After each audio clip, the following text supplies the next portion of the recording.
Now let's talk about the week that everyone calls the Saints-Falcons hate week. While everyone has been counting out the Saints team, their coaches, their system has been quietly putting in that work.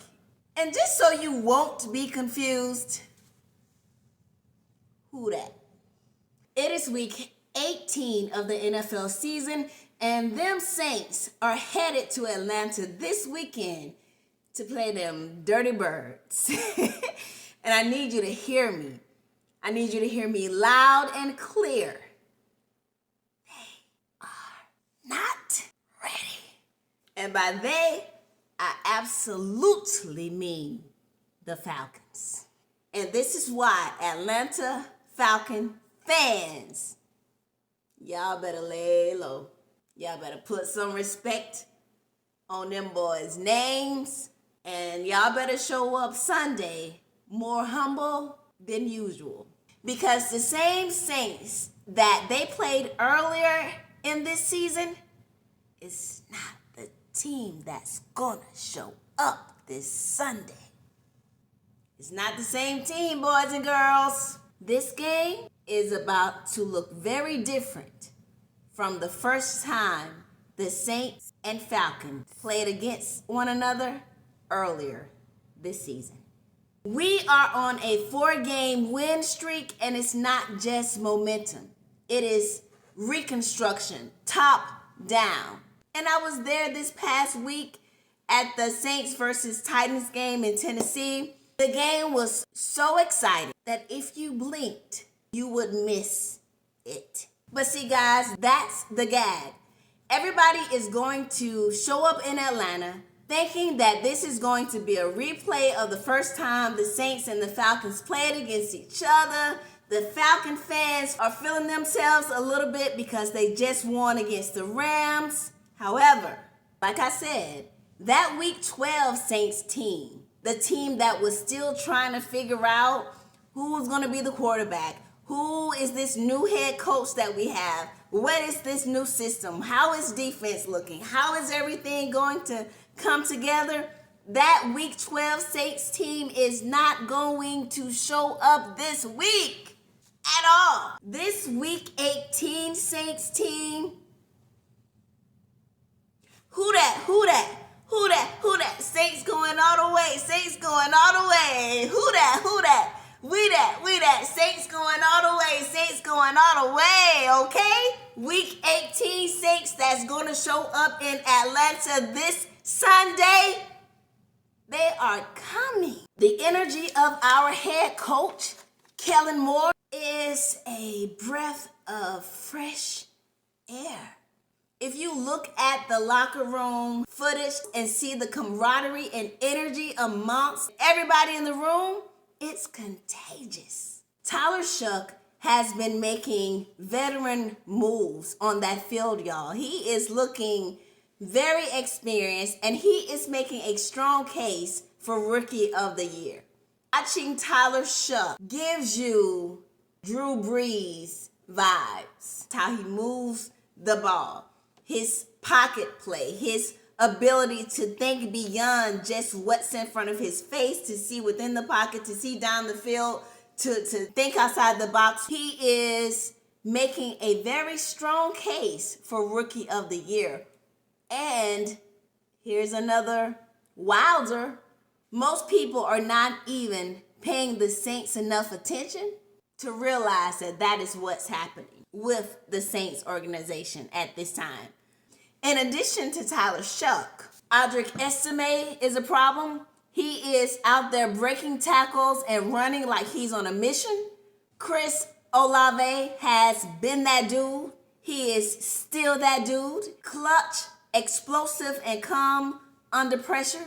The Saints are not just squeaking by with luck. Winning 4 games in a row, the Saints are showing that they are finally starting to develop a firm foundation that is leading to consistent gameplay and consistent wins. Them boys looking good right now, y'all. Them boys looking good. And not only are they looking good, but they are giving us fans something to rally behind. Yeah, I'm excited. I'm excited. The Saints have been building quietly, intentionally, and it is finally starting to click. Now let's shift this energy just a little bit and let's talk about the Falcons. I'm not going to shift it too much because unlike Falcon fans, I'm going to be realistic. Many predicted at the beginning of the season that the Falcons would come out on top of the NFC South division, and we are not seeing that. Although they have power, they're absolutely not where people predicted them to be at this point of the season. So the Falcons, are they talented? Absolutely. Are they dangerous? Maybe. Are they consistent? Never. They just barely escaped last week with the win, and do not let their score of 27-24 against the Rams fool you. Even if the Falcons win, you don't trust it, because it's one thing the Falcons will always do. They're going to Falcon. So let's get into their roster a little bit. Their rookie quarterback, Michael Penix Jr., was supposed to be the face of their rebuild. Top 10 pick, big expectations, but unfortunately he was sidelined by a knee injury, and the Falcons had to default back to Kirk Cousins. Now, Kirk is experienced and capable. However, the Falcons have never been able to find a consistent rhythm with Kirk at the center of their offense. They haven't figured out their quarterback play, who is going to anchor them at the center, and unfortunately, the coaching staff of the Atlanta Falcons haven't figured out how to close games and win consistently. Raheem Morris has had moments this season where you look at the coaching in the red zone and it looks like the Falcons are playing some type of guessing game in the red zone. No idea where they're headed, and it's only 20 feet away from a touchdown. So that's been their consistency leading up to week 18. It's like they're all over the place, which is wild because they have considerable weapons on the team. Weapons like Bijan Robinson and Kyle Pitts. Despite everybody's expectations of the Falcons ending up 1-2 in the NFC South, we are not seeing that happen at all. Again, like I said, they're lucky to be 7-9 right now. Because while you guys have been very loud with your 7-9 record, oh, we 7-9. We better than y'all. We're better than you. Very loud. The Saints, they have been working silently. And if you have been watching them week after week after week after week, these last 4 weeks, baby, it is a shift. The Saints are coming rebuilt, refocused, and ready to walk out of the city of Atlanta with a win. And be careful, because the rebuild that is currently taking place with the Saints might just be the start of a rebuild that you guys are not even ready for. Let me leave you guys with a quote.